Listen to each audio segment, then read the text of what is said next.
What's up, guys? Today we're going to be working off of the Glute Ham Developer, also known as the GHD.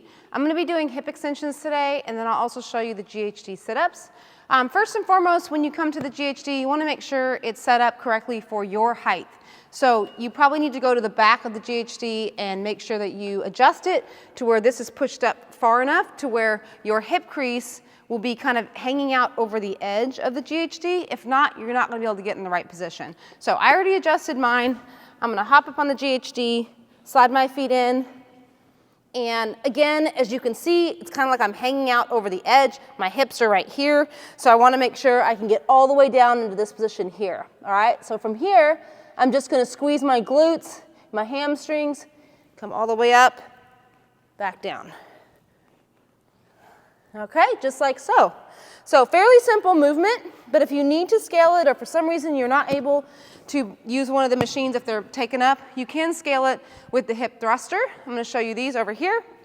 This is going to be my band. It's going to go across my knees, just over the top of my knees.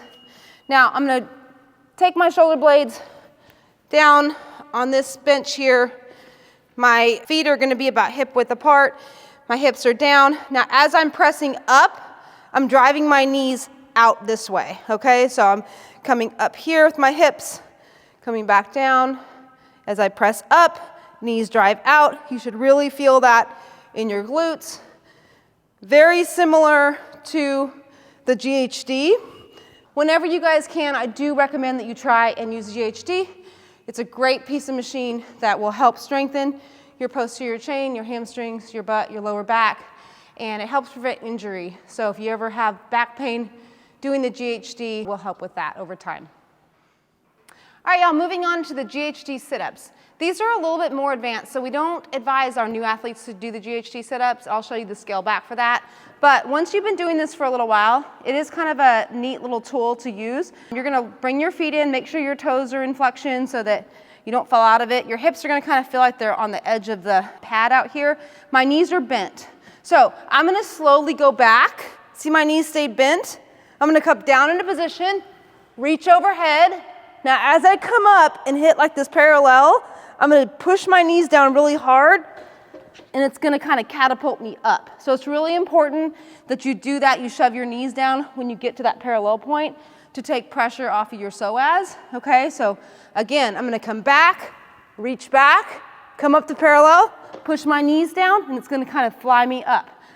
If you've ever had some back issues and this bothers your low back to reach back, you can also keep your hands down here at your hips.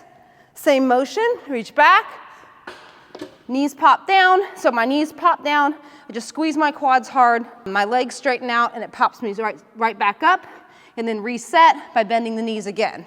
Just like so, and pop back up. Okay, that's the GHD sit-up. Let me show you how we will scale that. All right, the next scale back is going to be our pipe stick sit-ups. So the bar is going to be back here. We want it along our traps, not up here on our neck. So make sure you're kind of pulling it down to where your muscles are at.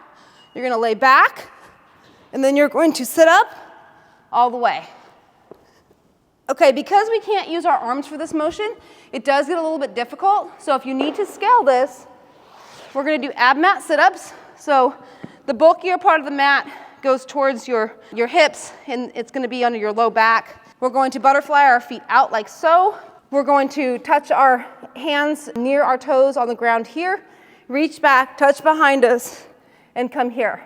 When we do this movement, we want to make sure that our shoulder passes over this side of our hips. So we don't want to stop back here and touch behind our heels. We want to reach up and touch in front of our toes all the way.